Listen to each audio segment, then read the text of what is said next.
Ever wonder how some financial services and fintech leaders learned about money when they were kids? Well, we've asked them 4 important questions to get their answers, and you definitely will want to hear them.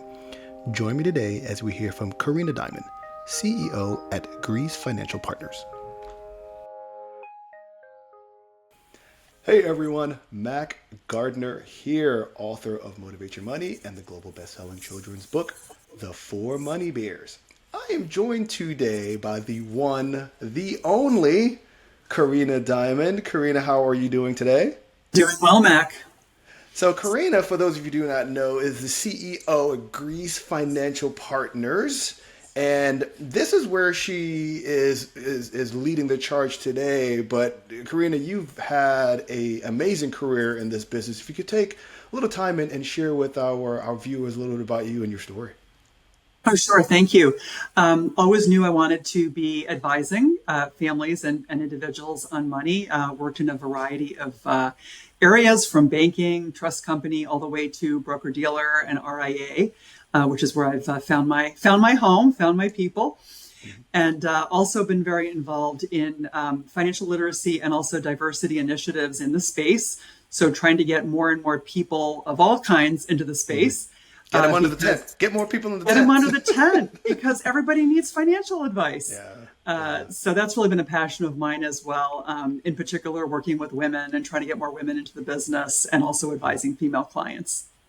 Amen, sister. Amen. So part of what we're doing, Carina, is we are going to be launching the 4 Money Bears Berryville. It's going to be a first of its kind financial education platform, built for people of all ages. Mm-hmm. Will we love more young people to get involved and play it? Yes. Will we love older people to get involved and play it? Yes, we would. But part of our mission is really to help to create platforms that meet people where they are and make this learning process fun. And so we're going to be asking you 4 questions that really tie into your experiences, early experiences from financial education. So you ready for question number 1? I'm ready. All right. Carina, what was your earliest memory of money education? So where I grew up in upstate New York, we did not have a lot of money. My mother was an immigrant from a small country called Estonia. My father was a Jewish boy from New Jersey, and he worked, and then my mom went to work later. But my earliest memories had to do with how we still had a really great life, even though we didn't have tons of money. I remember that my parents did a really good job of explaining limits to us, like, hey, if we save over here, then we can take this trip. Or my mother sewed a lot of our clothes. So I had some Barbie dolls, and even she even sewed the Barbie clothes. For example, I have a memory of a really hideous orange and purple pantsuit that she made, among some other things as well. But it fit well, though. But it fit well. I'm very tall, so it did fit me, even my tall 5th grade. But it was about limits, and it was about what's important to our family. And so I remember, again, even though we certainly had a comfortable childhood, but we had limits on things. But I remember that my parents also always set aside funds for charity. And so that was also a part of my values growing up, that I always knew that, hey, even if I have a lot or a little, there's always someone who needs maybe help and maybe has less than me.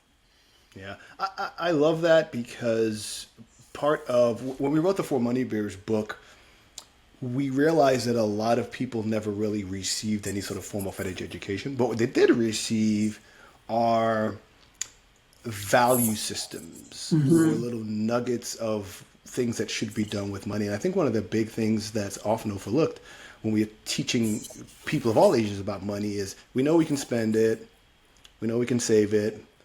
Investing can be a little bit more complex, but that 4th option of giving is so important. Yeah. So important. I think the earlier we can teach young people that's an important aspect of their life, of their value system, I think the greater things would be. All right, you ready for question number 2? I am ready. All right, so you told us a little bit about some of those early memories, but what did money represent in your home growing up? So things I recall, because my mother had come over from Europe, and her family had then escaped in the war and ended up in Sweden. For us, a lot of it was about saving money so we could go to see the rest of our family in Stockholm. So kind of different, not like everyone's growing up. And people may have thought it was extravagant, but we really were pretty frugal. We rarely went out to eat. Again, my mom sewed our clothes. We only had one car. We grew vegetables and fruits and Nice. things like that. So it was about choices of lifestyle and what was important to us. And then we did go abroad every few years, but we stayed with family, so it wasn't as extravagant as it sounded. So that taught me a lot about not just spending money on frivolous things, but really what is the most important, what's the most essential importance to your family. Yeah, and the fact that money gives you the option to do that. And because it is a limited resource, Yes. if we want to be able to do some of that stuff over there, which is super important to us, we need to be able to put it to work and put it to use somewhere else, which I think is fine. Now, Karina, I'm a parent. Are you a parent yourself? I'm a parent. Uh-huh. All right. So, as a parent, we always hope, sometimes pray, Karina, that all this knowledge that we receive, either from being in the business or maybe great value propositions that we got from our parents, will pass down to these children of ours. So, how do you think, which is the third question, how do you think we should teach young people about money and money management? Yeah, teaching kids about money is very difficult because a lot of people are not themselves educated. So I always think that it kind of starts with the parents. But there's always ways to, I think, model good behavior and then also teach children the value of earning money, and then even investing, as they get a little bit older. I know I have my son, Ben, who is now actually a CPA, so couldn't get away from the dollars and cents in my genetics. Yes. But as soon as he started working, he worked in fast food and was able to take home leftover chicken. You can guess where he was working. And he thought he was, a millionaire with the bucket of chicken every night. But he said to me one day, he says, "Mom, I don't need all this money. What can I do with it?" And I told him about a Roth IRA. And so he was 16 and he started a Roth IRA. And even on his birthday, I remember him saying, "I don't want anything, just put money in my IRA." So pretty crazy for a 16-year-old. But he grew up. Awesome. It is kind of cool. But he grew up hearing, I would tell stories at the dinner table about different clients that I had and the struggles that they had or the successes that they had. So I think sharing with your kids, like best practices or things that you're proud of or things maybe that were challenging, I think kids can learn from all of those things. Parents are not perfect. Oh, no, we're definitely not. The thing that resonates for me, and, we've done quite a few of these interviews, but the thing that resonates with me from your story, Karina, is the conversations that you have had with your son, imparting this knowledge into him. And I think because we're in this business, our children are going to be they're going to have a leg up on things. They're going to understand the value of maybe a 401k or the value of investing early and, what's the difference between a stock and a bond and all that fun stuff. So I think conversation is going to be, I think that's just one of the first sort of base level things you got to do is just talk to them.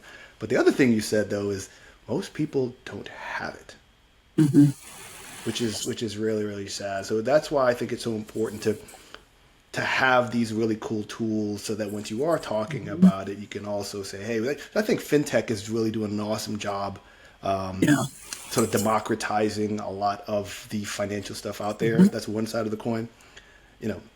Technology to help you bank, technology to help you invest, technology to help you insure, technology to help you get a loan. But, I think where we could do a better job as a society is create more technology to help people learn about money so that families who maybe don't have a CEO or someone who runs an RIA could do some cool things. So, all right. So this is probably going to be a loaded question. And B, it's okay if there's more than one answer, Karina, but here's our last question. Please share the best advice you've ever been given when it comes to money. So, gotten a lot of advice over the years, good and bad. Some of it in retrospect, you look back and you disagree with it. I had an uncle who said, buy the biggest house you can afford, even if you can't really afford it. And I'm thinking I'm glad I did not follow that advice. But it's funny. I have to say, my best takeaway is something that I heard relatively recently from my partner, John, who said he has a saying and he says, buy once, cry once. And I said, what does that mean? That sounds like something made up.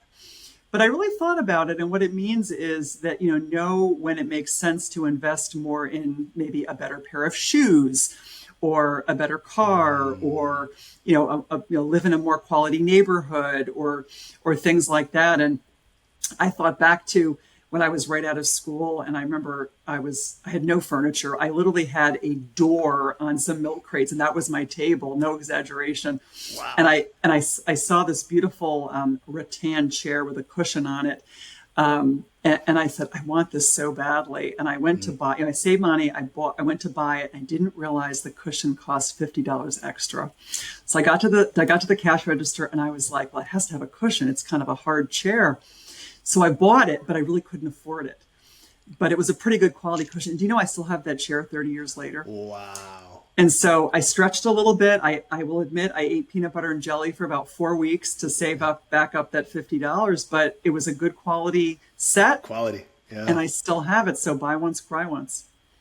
I think that is such a cool piece of advice. One, because it's very applicable, and two, is because it's the first time I've ever heard that, and I love when I hear new things, to share new things. Carina, I can't thank you enough for your time today. As we close, anything you'd like to share with our viewers? I think it's never too early or too late to start working on your financial literacy. And so I would say don't ever be embarrassed or ashamed. It's always a good idea to start, and small steps are definitely what I would suggest. Just start taking one small step every day and you will reach your goals. As I like to say, every oak tree was at one point an acorn, so you have to start That's somewhere. Carina, thanks again for the time. As I always like to say, the journey continues. Take care. My pleasure. Thanks for joining us today. We hope you'll join us for our next engaging episode. Be sure to follow us on LinkedIn and visit www.the4moneybears.com.